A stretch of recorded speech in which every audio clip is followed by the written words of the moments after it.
The world of console gaming has evolved significantly over the years, and one of the most prominent changes unfolded because of the internet.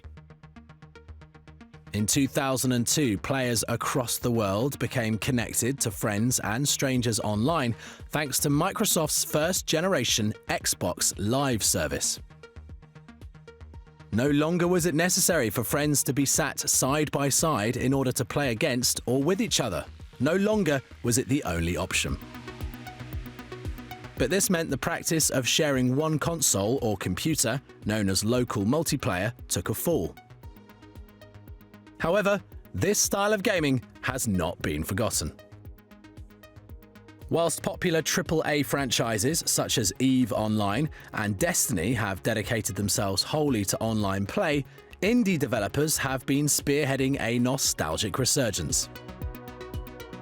They're devoting their time and creativity to bringing gameplay back to the living room and out of the online matchmaking lobbies. One such illustration of this stems from Studio Messoff and their game Nidhogg. Stripping back to pixelated 8-bit gameplay, two players are tasked with dueling it out against each other. And the fast-paced side-scroller demonstrates not only the indie scene's willingness to embrace old-school gaming, but its determination to bring players back to simpler times. But there are developers out there attempting to embrace 21st century technology when it comes to creating a local multiplayer game.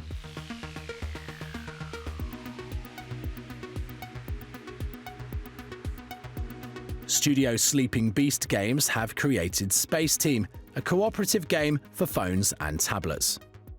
And it's all about communication between players, or more specifically, shouting between players.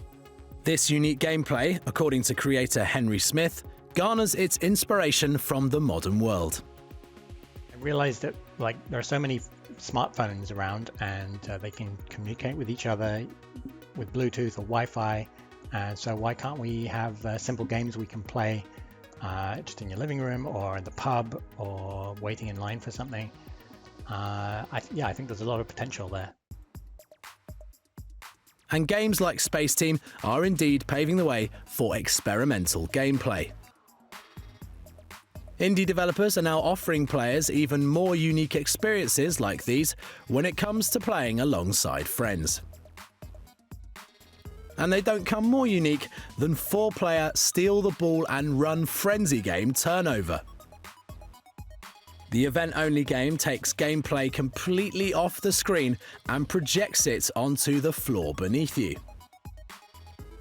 Turnover creator Chad Toprak believes branching out from your comfort zone is exactly what local multiplayer requires, specifically by attending game jams. Game jams being the events held to bring developers together to create one or more games within a short span of time. And Chad believes these events are where some of the most original games can be made. I think game jams, such as the Global Game Jam, also played a pretty big role in the rise of local multiplayer, particularly because of the diversifiers they had, which were little sub-themes or genres that they would encourage developers to explore. One of the most successful games to emerge from such an event is Ultimate Chicken Horse. The party game by Clever Endeavour Games started off as a game jam game before finding fame with the help of crowdfunding site Kickstarter.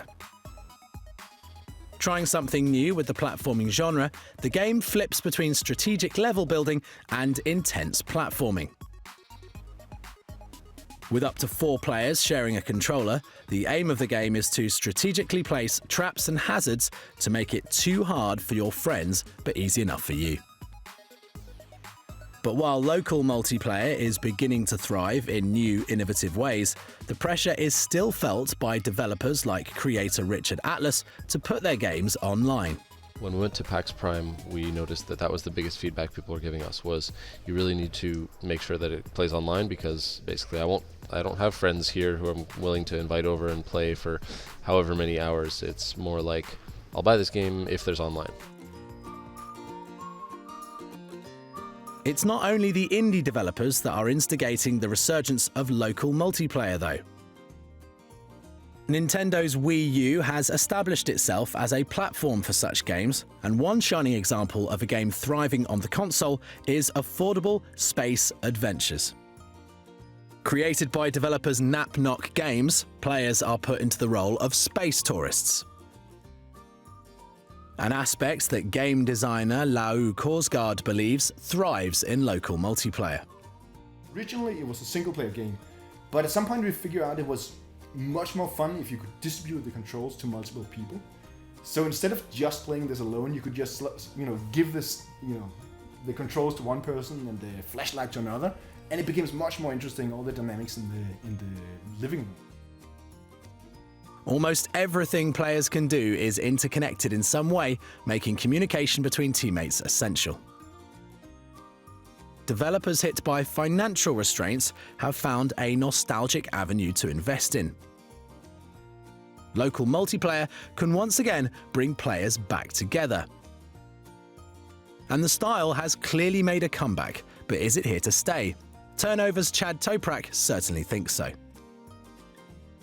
I think it's just the beginning. I think we're going to see a lot more exploration into what it means to be playing games together and around each other. So for now, at least, it seems dedicated indie developers will continue to fly the flag for local multiplayer in an extremely competitive world.